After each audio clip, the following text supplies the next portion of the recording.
Hi hello, ഞാനിതിനു മുമ്പ് ഒരു video ഇട്ടിട്ടുണ്ടായിരുന്നു ഒരു കുഞ്ഞു കുളത്തിനെ കുറിച്ചിട്ട്. അപ്പോൾ അതുപോലെ തന്നെ ഞങ്ങളുടെ നാട്ടിൽ വേറെ 2-3 കുളങ്ങളും കൂടിയുണ്ട്. അപ്പോൾ അതും കൂടി ഒന്ന് കണ്ടിട്ട് വരാം കേട്ടോ ഈ 3 മിനിറ്റിനുള്ളിൽ. അപ്പോൾ ഇത് ഞങ്ങൾ പോകുന്ന വഴിയാണ്. ഇതിലൂടെയും വെള്ളം ഒഴുകിക്കൊണ്ടിരിക്കുകയാണ്. ഈ ചുമന്ന ചീര ഞങ്ങൾ തോരനൊക്കെ വെക്കും കേട്ടോ. പിന്നെ വേറെ ഉപയോഗിച്ചുകൊണ്ടിരുന്ന കുളമാണ്. ഇത് കണ്ടപ്പോൾ ഭയങ്കര സങ്കടമായി പോയിട്ടോ, കാരണം ഫുള്ളും പായലൊക്കെ പിടിച്ച് കിടക്കുകയാണ്. വേനൽക്കാലത്ത് ഞങ്ങൾ ഇവിടെയും വന്നിട്ട് അലക്കാനൊക്കെ വെള്ളം എടുക്കുമായിരുന്നു. നല്ല ആഴമുള്ള കുളമാട്ടോ ഇത്. അപ്പോൾ ഇത് ഞങ്ങളുടെ തെയ്യമൊക്കെ നടത്തുന്ന കണ്ടമാണ്. ഞങ്ങളുടെ നാട്ടിലൊക്കെ അകത്തേക്ക് വരുന്ന റോഡാണ്. അപ്പോൾ ഇവിടെ വേറൊരു പള്ളിയറയുണ്ട്. ഇതൊരു തറവാട് പള്ളിയറയാണ് കേട്ടോ. ഇവിടെ ഒരു ഫെബ്രുവരി മാർച്ചൊക്കെ ആകുമ്പോൾ തെയ്യമൊക്കെ ഉണ്ടാവാറുണ്ട്. അപ്പോൾ തെയ്യത്തിൻ്റെ വീഡിയോ ഒക്കെ ചെയ്യാം. പിന്നെ ഇത് തറവാട്ടുകാർ നടത്തുന്ന പള്ളിയറ. അങ്ങനെ ഞങ്ങൾ മെയിൻ റോഡിലേക്ക് എത്തി. ഇവിടെ ഞങ്ങളുടെ കടയുണ്ട്, പിന്നെ ഞങ്ങളുടെ ഒരു വെയിറ്റിംഗ് ഷെഡുണ്ട്. അടുത്ത് തന്നെ ഞങ്ങൾക്കൊരു ഹോമിയോ ഉണ്ട് കേട്ടോ. അപ്പോൾ അടുത്ത് ഹോമിയോ ഉള്ളതുകൊണ്ട് ഞങ്ങൾക്ക് നല്ലതാണ്. നിങ്ങൾക്കൊക്കെ പെട്ടെന്ന് കാണിക്കണമെങ്കിൽ നമ്മൾ ഇവിടെ വരും.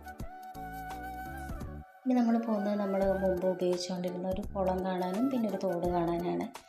ഇത് ഞങ്ങളുടെ അകത്തോട്ട് കയറുന്ന റോഡാണ്. ഇതാണ് ശരിക്കും എൻ്റെ നാടിൻ്റെ പേര് കേട്ടോ. പിന്നെ അകത്തേക്ക് കയറുന്ന മേലേക്ക് പോകുന്ന റോഡാണ് കേട്ടോ. പിന്നെ ഞങ്ങളുടെ ഈ പൂവ് ഞങ്ങൾ ഹനുമാൻ കിരീടം പറയും. അപ്പോൾ ഈ കുളം എന്ന് പറഞ്ഞാൽ ഞങ്ങൾ മുമ്പ് ഇതുപോലെ തന്നെ ഒരുപാട് വീടുള്ളതുകൊണ്ട് ഏകദേശം എല്ലാവരും കുടിക്കാനൊക്കെ എടുത്തുകൊണ്ടിരുന്ന കുളവും കൂടിയാണിത്. ഈ പോസ്റ്റിൻ്റെ മേലെ കയറൊക്കെ കെട്ടിയിട്ടാണ് ഞങ്ങൾ എടുത്തുകൊണ്ടിരുന്നത് വെള്ളം. അപ്പോൾ ഇപ്പോഴും ഇതൊന്നും ആരും ഉപയോഗിക്കുന്നൊന്നുമില്ല. പൈപ്പും വെള്ളമൊക്കെ വന്നതുകൊണ്ട് മൊത്തം ചുറ്റും കാടൊക്കെ പിടിച്ച് കിടക്കുകയാണ്. പിന്നെ ഞങ്ങൾ കുളിക്കുന്ന തോട് കാണാം കേട്ടോ. ഇത് റോഡ് സൈഡ് തന്നെയാണ്. ഇവിടെ കൂടുതലും വേനലാവുമ്പോൾ മാത്രമേ ഞങ്ങൾ വരുന്നുള്ളൂ, അല്ലാതെ കുളിക്കുന്നവരുണ്ട് കേട്ടോ. ഇപ്പോൾ ഒരു നല്ല മഴ വന്ന് പോയതുള്ളൂ, അതുകൊണ്ട് നല്ല കലക്ക വെള്ളമാണ് ഇപ്പോൾ. പിന്നെ ഇവിടുത്തെ വെള്ളവും കൂടെ തീരുമ്പോഴാണ് ഞങ്ങൾ പുഴയിലേക്ക് പോകുന്നത്.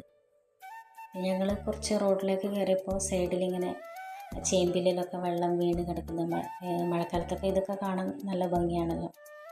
ഇനി നമ്മൾ തിരിച്ചു പോവാണ്. തിരിച്ചു പോകുന്ന വഴിക്ക് നമ്മൾ വേറെ വഴിയിലൂടെയാണ് പോകുന്നത്, മെയിൻ റോഡിലൂടെയല്ല. കാരണം അംഗൻവാടി ഉണ്ട് ഇവിടെ. അപ്പോൾ നമ്മൾ മുമ്പേ പഠിപ്പിച്ച ടീച്ചറാണ്. അപ്പോൾ ടീച്ചറെ കണ്ട് കുറച്ച് സമയം സംസാരിച്ച് തിരിച്ച് പോവാണ്. എപ്പോൾ പോയാലും നമ്മൾ ഈ വഴിയിൽ വരുമ്പോൾ ടീച്ചറോട് സംസാരിക്കും. അപ്പോൾ തിരിച്ച് വരുന്ന വഴിയിൽ നമ്മൾ ഈ ഒരു സാധനത്തിനെ കണ്ടു. ഇതിൻ്റെ ശരിക്കും പേരൊന്നും അറിയില്ല. മുമ്പ് ഞങ്ങളിതിന് തവളമൂത്രം എന്നൊക്കെയാണ് പറഞ്ഞത്. അപ്പോൾ ഇന്നത്തെ വീഡിയോ അത്രയേ ഉള്ളൂ കേട്ടോ. അപ്പോൾ വീഡിയോ ഇഷ്ടപ്പെട്ട ലൈക്ക് ചെയ്യുക, കമൻറ്റ് ചെയ്യുക, സബ്സ്ക്രൈബ് ചെയ്യുക. ടാറ്റാ.